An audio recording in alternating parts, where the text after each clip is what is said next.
चतुर्वेदी जो सीमांचल बिहार से तशरीफ़ लाए हैं, आप तशरीफ़ लाए, अपने मवाइज़ हसना से हम सबको मुस्तफ़ीज़ फरमा दें। बस हज़रत वाला के ख़िताब के बाद इस प्रोग्राम की इंशाअल्लाह दुआ होगी। मौलाना अजद साहब की मुझे ज़रूरत पड़ेगी, उनसे गुजारिश है वो यहाँ तशरीफ़ ले आए। अस्सलामु अलैकुम वरहमतुल्लाहि वबरकातुहू। वअलैकुम अस्सलाम वरहमतुल्लाहि वबरकातुहू।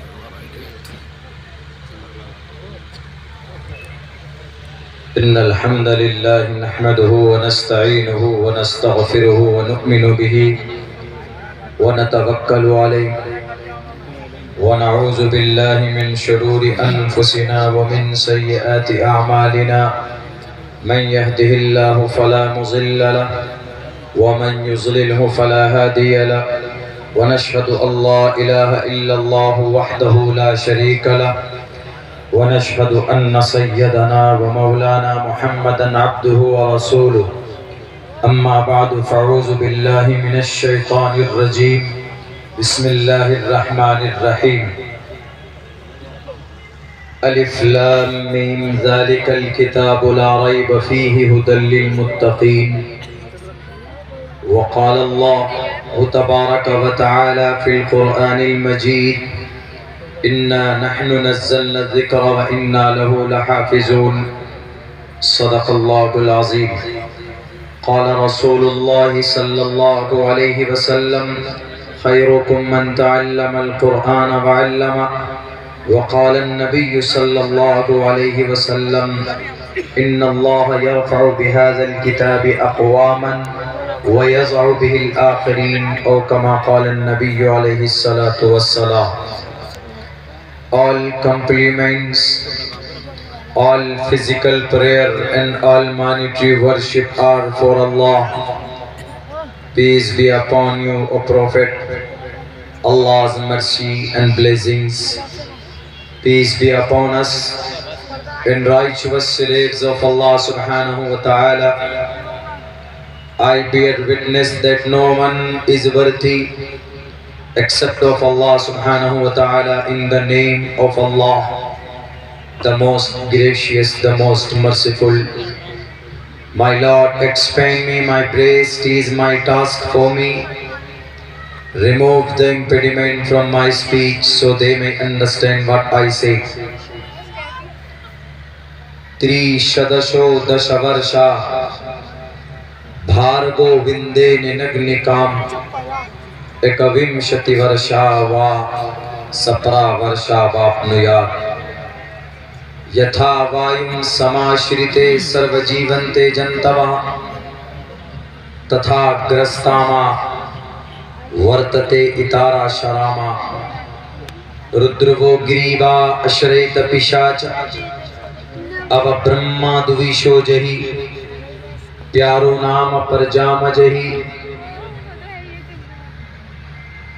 तुवं तूर्य तरुष्यतः सत्यं विभाजनी।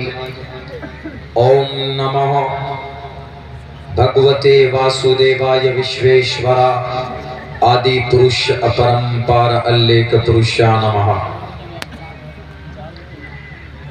गिरामी क़द्र मुअज़्ज़ज़ उलमाए किराम,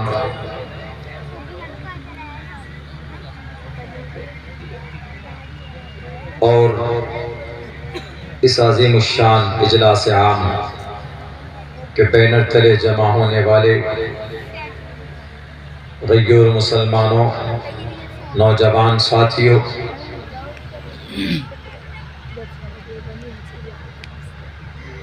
और हमारे समाज की इज्जतदार माँ और बहनों, अभी इस स्टेज पर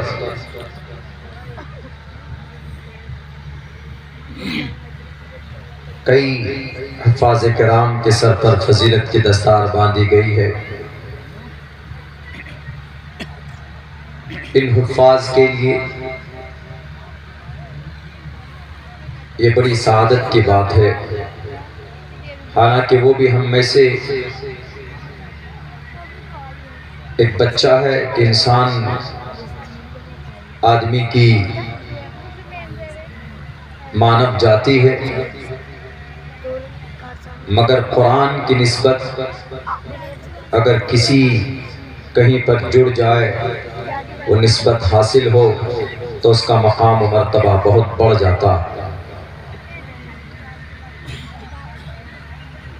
एक लंबे सफ़र के बाद कई किस्तों में आपके बीच हाजिर हुआ हूँ। रात 2:30 बजे मैंने सफ़र शुरू किया था, बिना आराम किए और बाज़ाब्ता खाना खाए बगैर ट्रेन की ताख़ीर होने की वजह से मुझे यहाँ पहुँचने में देरी हुई है, मगर फिर भी यहाँ पहुँचने के बाद बड़ी खुशी मिली आप लोगों की मोहब्बत को देखकर और इन हुफ़ाज़ कराम की दस्तारबंदी के इस अमल को देखकर कि बच्चे 3,22,000 अल्फाज अपने सीने में इन्होंने महफूज किया है। अल्लाह चाहे तो किसी और से भी अपने कुरान की हिफाजत करवा सकता, मगर उन्होंने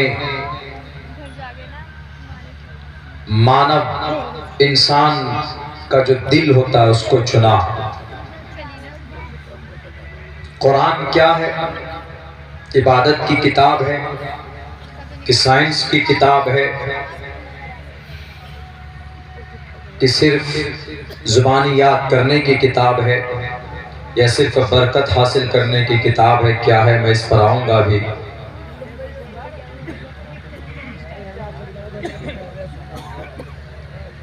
मेरे भाइयों,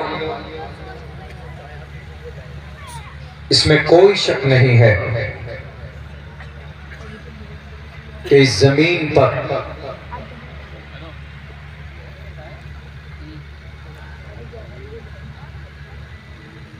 क़यामत तक सबसे बेहतरीन संविधान अगर किसी शक्ल में मौजूद है जो मानव का कल्याण कर सके, इंसानों का भला कर सके, ऐसी कोई किताब अगर है, ऐसा कोई संविधान और फाइनल जजमेंट अगर है, तो खुदा का कुरान करीम जो हमारे पास है, आपके पास है, यह अल्लाह का कलाम, यह खुदा की किताब है। वो अलग बात है कि कुछ लोग सस्ती शोहरत हासिल करने के लिए कभी कुरान पर एतराज़ करते हैं, तो कभी नबी पाक अलैहिस्सलातु वस्सलाम की ज़ात अक़दस को निशाना बनाते हैं, हालांकि हकीकत से उसका कोई वास्ता नहीं होता। अभी 1.5 से 2 महीना पहले एक महापुरुष, एक महान गुरु ज्ञानी दुनिया की नज़र में, उन्होंने मोहम्मद रसूलुल्लाह सल्लल्लाहु अलैहि वसल्लम को बदनाम करने के लिए एक स्टेटमेंट दिया। प्रवचन में एक बात कही, वो ये कि आज के ज़माने में मुसलमानों को मोहम्मद को रोल मॉडल नहीं मानना चाहिए, बल्कि उनको दुनिया में तरक्की हासिल करने के लिए कुछ नया तरीक़ा और रास्ता ढूंढना चाहिए। और उन्होंने इशारा किया अपने बेज़मीर ईमान फरोश लीडरों की तरफ, और उन्होंने इसको और मज़ीद अपने दावे को मजबूत करने के लिए उन्होंने कहा कि मोहम्मद कैसे रहबर हो सकते हैं, जबकि उन्होंने 6 साल की बच्ची से विवाह किया, 9 साल की उम्र की हुई वो बच्ची तो उसको बीवी बना कर लेकर आए। ये तो बहुत बड़ा जुल्म है, अत्याचार है। उलमा इकराम समझ गए होंगे मैं क्या कहना चाहता। अल्लाह के नबी अलैहिस्सलातु वस्सलाम का अम्मा खदीजतुल कुबरा रज़ी अल्लाह ताला अन्हा के वफात के बाद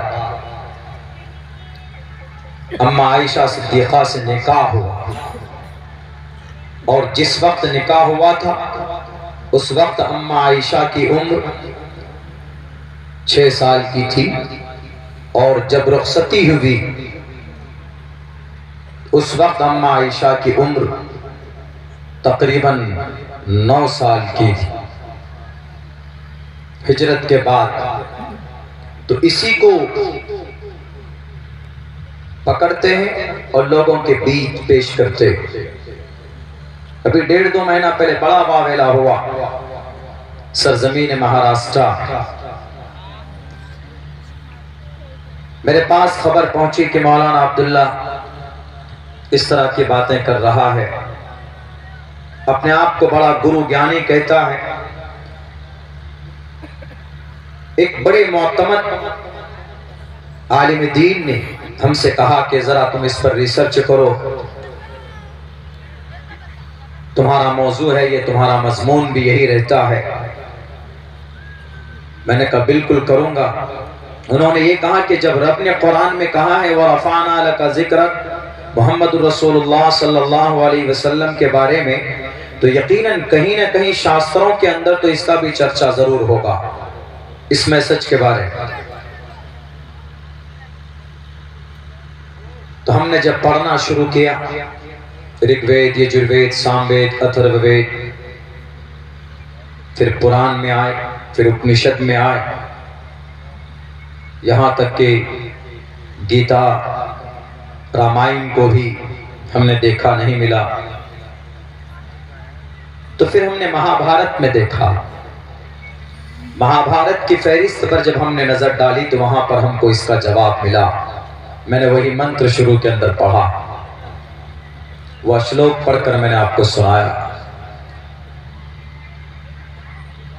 तो उनसे जब लोगों ने पूछा कि आप इस तरह क्यों भाषण दे रहे हैं, इस तरह का स्टेटमेंट मुसलमानों को तकलीफ पहुंचा सकता, आपको नहीं मालूम? तो उसका कहना है कि हमने कोई झूठ नहीं बोला। मुसलमानों की जो धर्म ग्रंथ है, मुसलमानों का जो शास्त्र है, ईश्वरीय ग्रंथ नहीं, ईश्वरीय ग्रंथ ईशवानी को बोलते हैं, कुरान करीम को ईशवानी संस्कृत में बोलते हैं। धर्म ग्रंथ हदीस की किताब बुखारी, मुस्लिम, तिरमिजी, साहिह सित्ता वगैरह वगैरह और अहादीस की दूसरी किताबें। उन्होंने कहा उसमें लिखा है, हम कहां से गलत बोल रहे हैं? मुसलमानों के शास्त्रों में लिखा है, उनकी किताब में यह बात लिखी हुई है कि मोहम्मद अलैहिस्सलाम ने 6 साल की बच्ची से विवाह किया। तो हम डिबेट करने के लिए तैयार हैं। यकीनन यह बात है। 6 साल की उम्र में निकाह हुआ, 12 साल की उम्र, 9 साल की उम्र में रुखसती हुई। कुछ रिवायत है जिसमें यह बात कही गई कि नहीं 12, 13 या 14 साल की उम्र में रुखसती हुई, लेकिन ज्यादा ऑथेंटिक मोतबर रिवायात ये है कि 9 साल की उम्र में अम्मा आयशा सिद्दीक़ा रज़ी अल्लाह ताला अन्हा की रुखसती हुई, विदायगी यानी बीवी बनाकर लेकर आए अबू बकर सिद्दीक के घर से अल्लाह के नबी अपने घर। उन्होंने कहा कि मैं कहीं पर भी, this is my open challenge, I am ready to convert, हम बात करने के लिए तैयार हैं। क्योंकि मुसलमानों की किताब में है, मुसलमानों की हदीस की किताब में है, बुखारी में है, मुस्लिम में है। वो अपने इल्म के हिसाब से बोल रहा था, इसीलिए मैं पीछे नहीं हटूंगा और मैं अपने स्टेटमेंट से भी 1 इंच अपने मौक़िफ़ से नहीं हट सकता। हमारे तक जब बात पहुंची कि मौलाना 18 तारीख को तय हुआ है, उनके सामने में जाकर पेश होना है, हम लाख कुरान और हदीस की तशरीह पेश करें, हम लाख हदीस की उसको समझाएं कि इसका क्या मकसद है, क्या मतलब है। कितनी उम्र थी? अम्मा आयशा सिद्दीक़ा रज़ी अल्लाह ताला अन्हा की उम्र 9 साल थी। एट दैट टाइम 1458 साल पहले अम्मा आयशा 9 साल की उम्र में उस वक्त बच्चियां बालिग हो जाती थी। वहां के गर्म आबो हवा की वजह से, वहां के क्लाइमेट के एतबार से, वहां के वेदर कंडीशन के एतबार से, जैसे मुल्क हिंदुस्तान में मुख्तलिफ रंग के इंसान पैदा आपको मिलेगा। आप जाएंगे उत्तर प्रदेश में, आपका इलाका है, उत्तराखंड का इलाका है, पंजाब का इलाका है, चंडीगढ़ का इलाका है, कश्मीर का इलाका है, यहाँ गोरे लोग मिलेंगे, कलर साफ होगा, गोरा होगा। लेकिन आप इसी भारत में सफर करके जाएं, आप कन्याकुमारी या आप केरला चले जाएं, तमिलनाडु चले जाएं, कर्नाटक चले जाएं, तो वहां पर काले कलोटे लोग पैदा होते। ऐसा क्यों है? ये सिर्फ मौसम की तब्दीली के ऊपर डिपेंड करता है। वरना केरला वाला डंडा लेके रब के सामने खड़ा होगा कि हमें काला क्यों पैदा कर रहे हैं आप, ये नाइंसाफी क्यों? ये वेदर सिस्टम पे है। कुछ इलाकों में सर्दी होती है ज्यादा, लोग गोरे होते हैं। कुछ इलाकों में गर्मी होती है, वहां पर लोग गोरे होते हैं। कुछ इलाकों में आदमी की उम्र 50 साल हो जाती, but he look like handsome boy. 50 साल की उम्र का है, लेकिन आपके सामने खड़ा कर देगा तो दिखने में लगेगा कि 20 साल का यंग है, नौजवान है। अगर आपको यकीन नहीं आता तो आप नेपाल चले जाएं, 50 साल की उम्र का आदमी आपको दिखने में 16 साल का लगेगा। चाइना चले जाएं, 60 साल का बुढ़ा आपको 25 वर्ष का नौजवान दिखेगा आपको। तो ये मौसम की तब्दीली की वजह से ये सारी चीजें हैं। तो उलमा इकराम ने इसकी यही तशरीह की है कि अम्मा आयशा 9 साल की उम्र में वहां पर बालिग हो गई थी, वहां के आबो हवा की वजह से।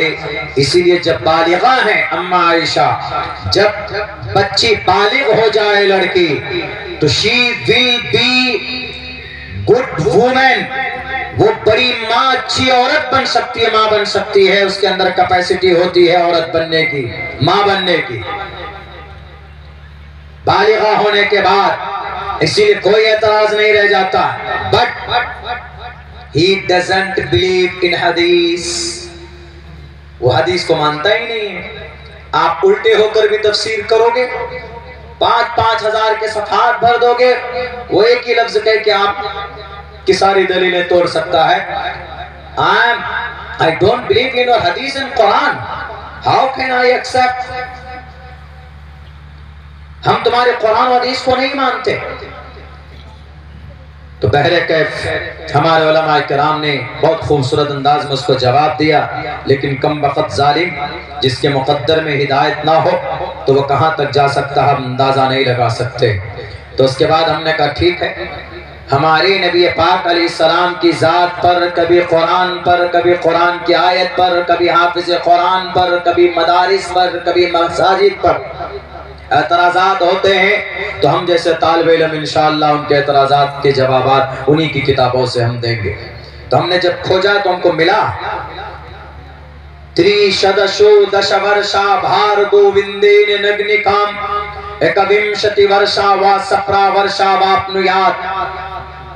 1 से लेकर 20 तक की गिनती बोलता हूँ। संस्कृत में 1 को एका बोलते, 2 को द्वे, 3 को त्रीणी, 4 को चत्वारी, 5 को पंचावती, 6 को षट, 7 को सप्ता, सप्त, 8 को अष्ट, 9 को नव, 10 को दशा, एकादशा 11, द्वेदशा 12, त्रयोदशा 13, चतुर्दशा 14, पंचादशा 15, षोडशा 16, सप्तादशा 17, अष्टोदशा 18, नवदशा 19, विंशति 20।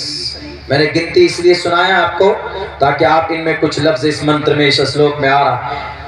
त्रिशदशो, शद 10 को बोल, त्रिशदशो 10, 30 बरस का आदमी, 30 बरस का मर्द, त्रिशदशो दशवर्षा 10 10 वर्षा 10 बरस की लड़की से भार्गोविंदे ने नग्नि काम, उनसे नग्नि कर सकता है, लगन कर सकता है, यानी निकाह कर सकता, विवाह कर सकता। मंत्र किसका है? महाभारत का। त्रिशदशो, जल्दी मिलेगी नहीं आपको किताब में, हमने इस पे तहकीक की है, आप भी अगर पढ़ेंगे तो आप भी तहकीक कर सकते। त्रिशदशो दश वर्षा भार्गो, ऐसी बच्ची, ऐसी लड़की जिसको हैज का खून ना आया हो। और हैज का खून कब आता है? जब बच्चियां बालिग होती है तो हैज का जब खून आए, जिसको एमसी बोलते हैं, तो समझ जाइए कि भाई ये बालिग होने का सबसे बड़ा सबूत और सबसे बड़ी दलील है। त्रिशदशो दश वर्षा भार्गोविंदे ने नग्नि काम, 30 बरस का मर्द 10 बरस की नाबालिग बच्ची से विवाह कर सकता है।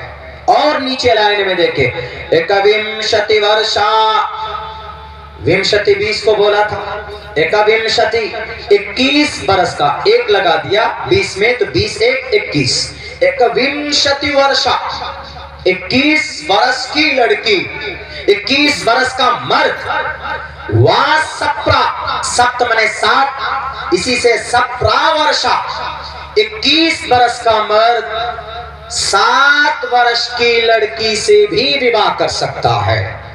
महाभारत में जब 7 वर्ष की लड़की से विवाह कर सकता है, तो हमारे नबी ने अगर 9 साल की उम्र में अम्मा आयशा को बीवी बनाया तो महाभारत के हिसाब से तो गलत नहीं है बिल्कुल भी। हमने कहा कि जिस दिन डिबेट हो ये मंत्र लेकर जाइएगा और उनको कहिएगा कि what is the meaning of this मंत्र। त्रिशदशो दश वर्षा भार्गोविंदे नग्नि काम, एकविंशति वर्षा वा सप्रा वर्षा वाप्नुयात्, बताइएगा उनको। खैर लोग गए वहां पे, विधायक वगैरह कौन कौन थे वहां पर, जब डिबेट हुआ तो शायद वो कंप्लीट नहीं हो पाया, उन्होंने एक्सेप्ट नहीं किया, हम तो जा नहीं सके थे, हमारा प्रोग्राम था। मैंने 2 मंत्र दिए थे, तो ये मंत्र एक मंत्र एक लिख के दिया था, यथा वायुम समाश्रिते सर्व जीवन्ते जंतवा तथा ग्रस्तामा इतारा वर्तते इतारा शरामा। समाज के अंदर जिना को रोकना हो, समाज से बदकारी को रोकना हो, तो महाभारत मनुस्मृति के अंदर कहा गया है कि समाज की बच्चियों को विवाह करो, वक्त पर उनकी शादी करो, शादी करो, शादी। यथा वायुम समाश्रिते सर्व जीवन्ते, शादी होनी चाहिए, लिव इन रिलेशन नहीं होना चाहिए, गर्लफ्रेंड बॉयफ्रेंड वाला रिश्ता नहीं होना चाहिए, शादी होनी चाहिए, शादी। हमारा नबी यही कहता है, या माशर शबाब मन इस्तता मिनकुमुल बाअत फल्यतज़व्वज फइन्नहु अग़ज़्ज़ु लिलबसर व अहसनु लिलफरज व मन लम यस्तति फअलैहि बिस्सौम फइन्नहु लहु विजाउन। ए नौजवानों, अगर तुम्हें पाकीज़ा जिंदगी गुजारनी है तो शादी करो। अगर तुम्हारे अंदर नान नफा बर्दाश्त करने की तुम्हारी कमर में ताकत है तो। अगर कोई नौजवान शादी करता है, फइन्नहु अग़ज़्ज़ु लिलबसर व अहसनु लिलफरज, उसकी निगाह की हिफाजत होती, उसकी शर्मगाह की भी हिफाजत होती है, वो किसी पराया औरत के साथ नाजायज संबंध नहीं बना सकता। अल्लाह के नबी ने बताया आगे, अगर कोई नौजवान शादी नहीं कर सकता because he has no money and bank balance, उसके पास घर नहीं है, पैसे नहीं है, दौलत नहीं है, लेकिन अंदर जिस्मानी ख्वाहिशात हैं, तो उसको कैसे कंट्रोल करेगा? दुनिया की कोई डॉक्टर नहीं बता सकता कि सेक्स को कैसे कंट्रोल किया जा सकता। जिस्मानी ख्वाहिशात को, जिनसी ख्वाहिशात को कैसे कम किया जा सकता? आज तक कोई डॉक्टर नहीं बता सकता कि टैबलेट खाने से इंसान का सेक्स और शहवत कम होता, नहीं बता सकता। लेकिन हमारे नबी फरमाते हैं कि अगर तुमको इस ताकत पर गालिब आना है, शादी नहीं कर सकते तुम, बीवी के अखराजात बर्दाश्त नहीं कर सकते, उनको खुश नहीं कर सकते, लेकिन ये कुव्वत अल्लाह ने हर किसी के अंदर रखी है, तो अगर तुमको इस कुव्वत पर गालिब आना है, इस शहवत पर गालिब आना है, तो तुम्हें फ़अलैहि बिस्सौम, तुम रोजा रखो, इसलिए कि रोजा शहवत को तोड़ता है। अल्लाह के नबी अलैहिस्सलातु वस्सलाम का फरमान। बहरे कैफ, ये हमने 2 मंत्र उनको लिखकर भेजे, हमने कहा इसका जवाब लीजिएगा। बातें हैं कुरान पर। आज एक धारणा चल पड़ा, जैसे भी हजरत मौलाना उस्मान साहब ने कहा, बहुत अच्छी नीयत है उनकी। मैं खुद I am running A small school. हमारा एक छोटा स्कूल है, 200 बच्चे हैं उसमें। नर्सरी से लेकर 8 क्लास तक हम तालीम देते हैं। आजकल असल हम लोगों ने स्कूल की तालीम को एक अलग नजरिए से देखा है और मदरसे की तालीम को हम लोग बांट देते हैं। अमूमन हम ये कहते हैं कि ये स्कूल की जो तालीम है वो मॉडर्न है, एकेडमिक क्वालिफिकेशन है, साइंस है, मॉडर्न है, विज्ञान है, मैथ गणित जिसको बोलते हैं, केमिस्ट्री है, बायोलॉजी है, ये सब चीजें दुनियावी तालीम है, इसकी जरूरत नहीं है। मैं आपको दावे के साथ कहता हूं, बल्कि दलील देकर मैं आपको बताने की कोशिश कर रहा हूं। ये जो तालीमात जो आपके सामने है ना, ये 6 syllabus, English, math, Hindi, science, विज्ञान, गणित, केमिस्ट्री वगैरह वगैरह, ये किसकी इजाद की हुई चीजें हैं? अंग्रेज। हमारे भारत के अंदर किसी प्रोफेसर ने इस सिलेबस को मुतय्यन नहीं किया है, किसी अल्लाह वाले ने, किसी विद्वान ने नहीं किया।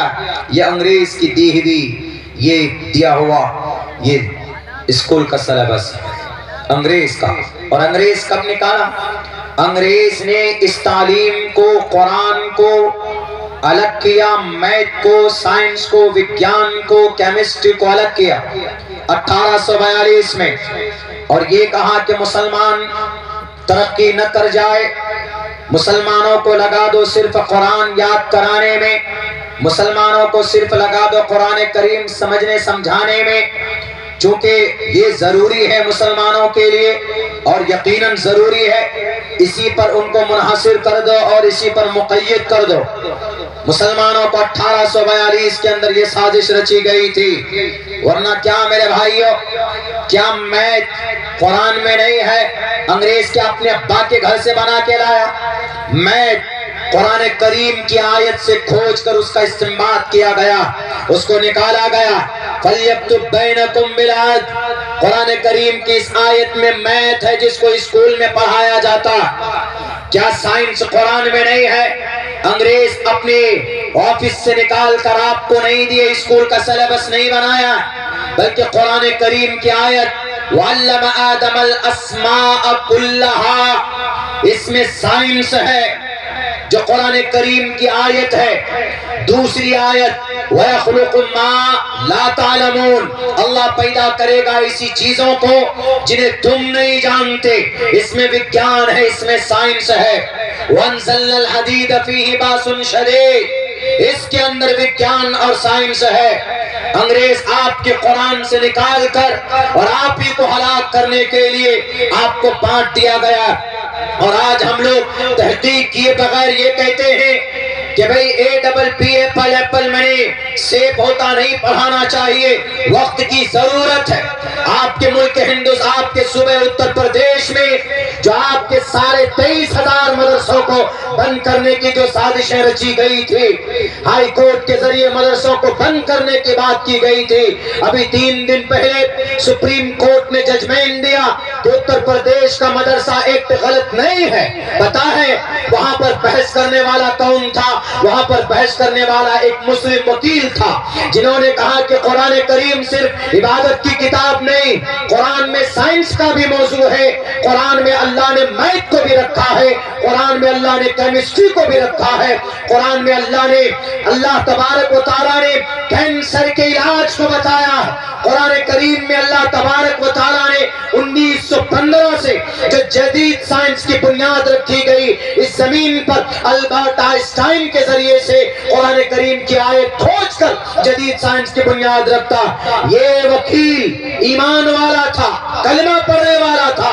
उन्होंने सीना तान कर सुप्रीम कोर्ट में बहस किया और कहा कि कुरान सिर्फ इबादत की किताब नहीं है, कुरान इबादत की भी किताब है, कुरान बरकत की भी किताब है, और कुरान दुनिया के अंदर to the day of judgement, कयामत तक मानव के कल्याण के के लिए ये किताब है। शहर रमज़ान अल्लज़ी उन्ज़िला फ़ीहिल क़ुरान हुदल लिन्नास इन्नल्लाह यरफ़उ बिहाज़ल किताबि अक़वामन। अल्लाह तबारक व तआला इस किताब के जरिए से कौमों को तरक्की भी देता, और जब इस किताब को छोड़ दिया जाता, इसकी तफासीर पर अमल करना छोड़ दिया जाता, इसके मसले पर जब उम्मत मुस्लिमा, जब अमल पेरा, जब ये कौम के लोग अमल नहीं करते, तो अल्लाह तबारक व तआला फिर इसी किताब के जरिए से इस कौम को जलील और रुस्वा भी करता। मेरे भाइयों, तो इससे साफ पता चलता है कि कुरान करीम के अंदर अल्लाह तबारक व तआला ने तमाम मज़ामीन को बयान किया। हमने कहा कि कैंसर का इलाज के कुरान में कहाँ है? कुरान में कैंसर का इलाज, इन्नल्लज़ीना कफ़रू बिआयातिना सौफ़ नुस्रीहिम नारा कुल्लमा नज़िजत जुलूदुहुम बद्दलनाहुम जुलूदन ग़ैरहा लियज़ूक़ुल अज़ाब। कैंसर का इलाज, कैंसर के इलाज का बानी कौन है? कैंसर के इलाज का बाबा प्रोफेसर तेगटक तेजसन, चियांग माई यूनिवर्सिटी,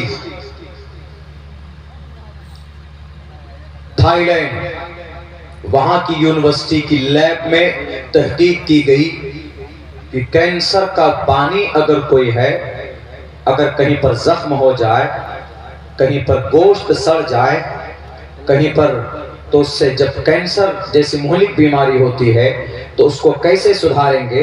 तो डॉक्टर तेगटक तेजसन ने कहा कि दिस इज माई फॉर्मूला, ये हमारा फॉर्मूला। देखो क्या करना। पूछा क्या करते हैं आप? कहा कि बहुत सिंपल है, हम खाल काट के हटाते, अंदर से गोश्त को, उसके मांस को कुरेद कर हटा देते, आर्टिफिशियल मांस रखते हैं, उसमें गोश्त रखते हैं, ऊपर से आर्टिफिशियल यानी उसमें खाल चिपकाते हैं, और उसको फिर हम कनेक्ट कर देते हैं, उसमें सिलाई करते हैं, उसके बाद फिर इंजेक्ट करते हैं दवाई, उससे आदमी सही हो जाता। कहा कि ये आपका है ये फार्मूला? कोई इमाम साहब ने वहां पूछा कि आपका फार्मूला है डॉक्टर साहब? कहा कि हाँ, मैं मुख्तार कुल हूं इसका। कहा कि नहीं, मुसलमानों की किताब, अल्लाह का फाइनल संविधान कुरान करीम में इसका चर्चा 1450 साल पहले रब ने कर दिया। कहा कि आई वांट टू लिसन, मैं सुनना चाहता हूं, प्लीज टेल मी, बताओ कहां पे? इन्नल्लज़ीना कफ़रू, अल्लाह की निशानियों का जो मुनकिर है, सौफ़ नुस्लीहिम नारा, अनक़रीब हम उसको आग में डालेंगे। कुल्लमा नज़िजत जुलूदुहुम, जब उसकी खाल, गोश्त, पोस्त, सब खाल जब जल जाएंगे, कुल्लमा नज़िजत जुलूदुहुम बद्दलनाहुम जुलूदन ग़ैरहा, तो उसको हटाकर फिर दूसरी खाल उसमें डालेंगे। क्यों? लियज़ूक़ुल अज़ाब, ताकि उसको दर्द फिर से महसूस होने लगे, तकलीफ हो। सेम वही पैटर्न है जो डॉक्टर तेगटक तेजसन बता रहा कैंसर के इलाज के लिए। वो कहा कि इस दिस कुरान करीम? कहा यस, दिस इज कुरान करीम। यही डॉक्टर तेगटक तेजसन जब हिजाज पहुंचता है तो वहां कहता है कि मैं सबसे पहले इस्लाम धर्म कबूल करना चाहता हूं। क्यों? क्योंकि मैंने सोचा कि जिस चीज का मुख्तार कुल मैं हूं, उसको अल्लाह ने तो 1450 साल पहले कुरान में बयान कर दिया। ये है कुरान। कुछ लोगों का पेट में दर्द होता है, कभी ये कहते हैं कि मौलाना आपके कुरान में तो हिंदुओं के माल लूटने और खाने की बात कही गई है, देखिए ना आपके कुरान में फकुलू मिम्मा गनिमतुम, हिंदुओं का माल लूटो और खाओ। ये तर्जमा करते हैं, बिल्कुल गलत है। उलमा बैठे, ये तर्जमा नहीं हो सकता। फकुलू मिम्मा गनिमतुम माल गनीमत के बारे में है। माल गनीमत दो बादशाहों के बीच में लड़ाई हुई, जो जीत गया और जिसके पास कब्जे में आ गए, हारने वाले के जो भी थे आलात, गनीमत की दौलत है, उसको खा सकते हैं। इस्लाम में परमिशन है, इजाजत है। फकुलू मिम्मा गनिमतुम, लेकिन यह तर्जमा क्या किया जाता है? खाओ उन मालों को, हिंदुओं से लूटो और खाओ। देखिए नफरत फैलाने की, ये देख लीजिए क्या क्या साजिश है। ये बाज़ाब्ता पर्चे बांटे गए हैं, पर्चे इस तरह के, ताकि हिंदू भाइयों में नफरत हो कि अच्छा मुसलमानों के कुरान में है, मुसलमानों का कुरान जहां पढ़ाया जाता है चलाओ, डंडेबाजी करो और नारे लगाओ, तोड़ो इन मदरसों को। इन मदरसों को खत्म कर दो जमीन पर, न मदरसा रहेगा न कुरान करीम की तालीम होगी। हालांकि ऐसा नहीं है, ये तो माल गनीमत के बारे में, और माल गनीमत के बारे में कुरान से भी पहले 5000 साल पहले यजुर्वेद के अंदर कहा गया। यजुर्वेद में इन लफ्जों में कहा गया, तुवम तूर्यतरुष्यतः सत्यम विभाजनी, शत्रु को मारो यानी दुश्मन को मारो रणभूमि में। ऐसे नहीं किसी को चलते हुए सड़क पर टोपी और दाढ़ी देखकर मारने लग गए शक की बुनियाद पर कि नहीं ये आदमी तो कुछ वो लेके जा रहा था। इस तरह के शक की वजह से मार देते हैं आज भी, शक की बुनियाद पर नहीं।